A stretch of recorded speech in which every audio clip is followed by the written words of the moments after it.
Welcome to this tutorial on adding a bit of sparkle to your text. Now, I'm going to be showing you how to transform normal text like this into something that just pops off the page a little bit better. It's completely vector and you're going to love it. Alright, so what I'm going to do is I'm going to delete this final product here by clicking and dragging over it and hitting my delete key. I'm going to keep the original text at the top here so that we have a reference to see how far we've come towards the end. I'm just going to make a duplicate of this word by going up to the standard bar here, saying copy and paste, and then dragging it down to the bottom. Now these techniques are very simple and you can do it to anything. You could do it to shapes, you can do it to any font, any text. Is really not a limit to your creativity here. The first thing we're going to do is that we're going to add an outline to this text just to make it stand out a little bit stronger. Now I'm going to use a green that's slightly darker than the green we have here. Now if you've been using CorelDraw for a while, you know that if you select a shape and you left click on any one of these colors from the color swatch menu, it will go that color. So if I click on pink, it will go pink. If I click on blue, it will go blue. I'm just going to go back to the green we were using. So that is a left click. If you right click, you will add an outline to text or change the color of outlines on existing objects. So I'm actually going to right click now on this green. And you'll see there that it added a lovely outline to my text. Unfortunately, it's a little bit thin at the moment, so I just want to thicken that up. Now, how I'm going to do that is I'm going to go to my toolbox, third tool up from the bottom, to my outline pen options, and I'm going to change it to 3 points. Actually, I think that's a little bit thick, so we're going to go to 2 points, and that's perfect. Fantastic. Now that we've got our outline, you'll see the text is automatically popping off the page. There's still a few things we want to do to it in order to give it a bit more life.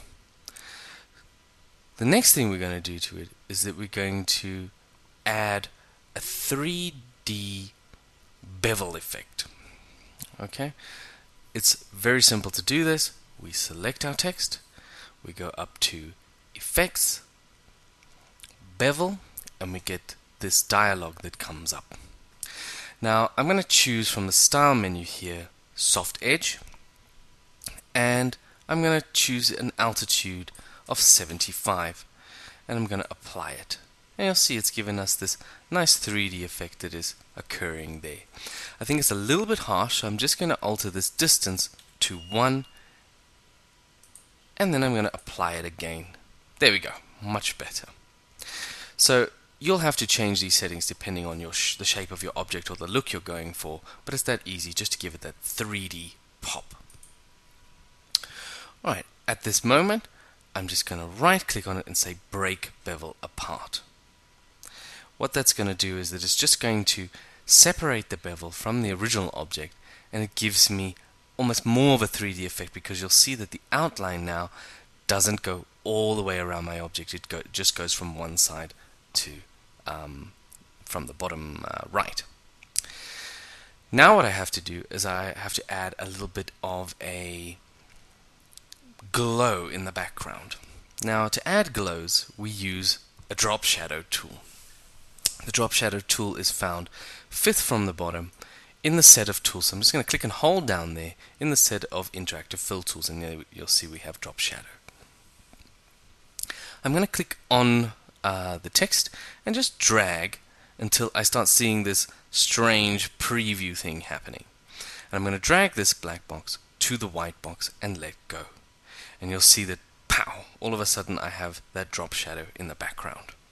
Now at the moment it's not looking very good because it just looks a little bit soft and a little bit strange, and it's also the wrong color. So as soon as you've done that, you'll notice that your property bar changes into the drop shadow property bar.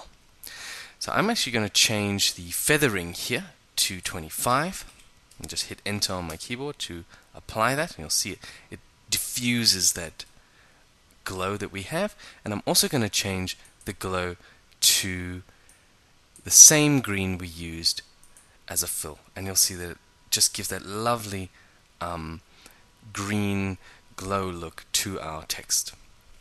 If you are going to place this over darker objects or onto a colored background, I would switch this blend mode from multiply to normal.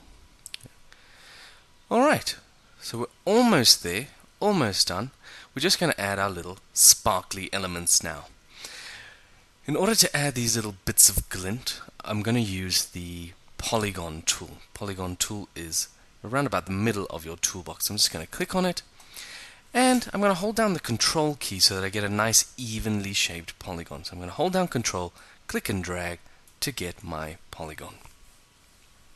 Now at the moment you might be thinking, well, that doesn't look anything like a bit of sparkle, but Polygon's got a few tricks up its sleeve to help us out here. With the polygon selected, I'm going to go to my property bar, and you'll see that there's a number for the number of sides and corners of the polygon. I'm just going to change that to 15 and hit enter. You'll see that it's tending towards a circle now. Still doesn't look very good, but watch this.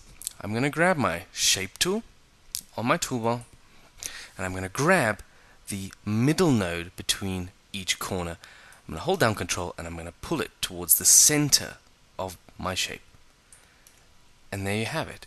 You've got what we could call a glint, a sparkly glint or flash. So I'm just going to move that over my text. And once again, still not looking all that fantastic, and that is because it's got this black outline on and it hasn't got a fill. So I'm just going to fill it with white by clicking on white, and then I'm going to go up to my dialog here and say none as far as outline goes. And there we go. So I'm just going to resize it and position it at the top of my S there. Now obviously we need a few more of these to add a lot more sparkle to the text, and we don't want to have to go through that whole schlep again. So I just select this, and I'm going to make several copies. I'm going to make copies for each one of my letters and possibly 2 for the S. So I'm going to add in 1, 2, 3, 4, 5, 6, 7 copies of this sparkle. So I'm just going to go to the top here, say copy, and then press paste 7 times. 1, 2, 3, 4, 5, 6, 7. Now they've all pasted right on top of the other one, but this now allows me to click and drag and move these sparkles to wherever I want them to be. So I'm just going to apply one to each one of the letters just by clicking and dragging, and on the A, the P, and the bottom of the S here. And obviously it looks a little bit too uniform and a little bit strange. So what I'm going to do is I'm just going to select each one of these individually and resize and position them so that they don't look so uniform. There we go. I'm just going to add them to the top of the letter there, to the corner of the A here. I'm going to shrink this down, move it to the top of the R here. And you'll notice that the shape is jumping all over the place. That's actually because I have snap to objects on. I'm just going to turn that off quickly. If you're using an older version of CorelDraw, it will be found here on the property bar. Just hover over the icons and you'll see snap to objects. Just click it off. In the newer version, just go to the snap to drop down menu and click snap to objects off. And that will allow you to far more fluidly move your pieces around. So I'm just going to put that over there and shrink this down. Oops, just moved my text there, so I'm just going to undo that. There we go. And there we go, and so on and so forth, until we get the desired effect. So I think that looks pretty good. I'm just going to zoom out and see the before and after, adding sparkles to our text just to make it pop off the page. So I'm just going to select all of those objects and glows and everything, the bevel, and I'm just going to group it. So I'm going to right click and say group, so that as I move that around, it'll always be together. And it's that simple. That's how you add a little bit of pizzazz, sparkle to text to create a very pleasing design. Thanks for watching.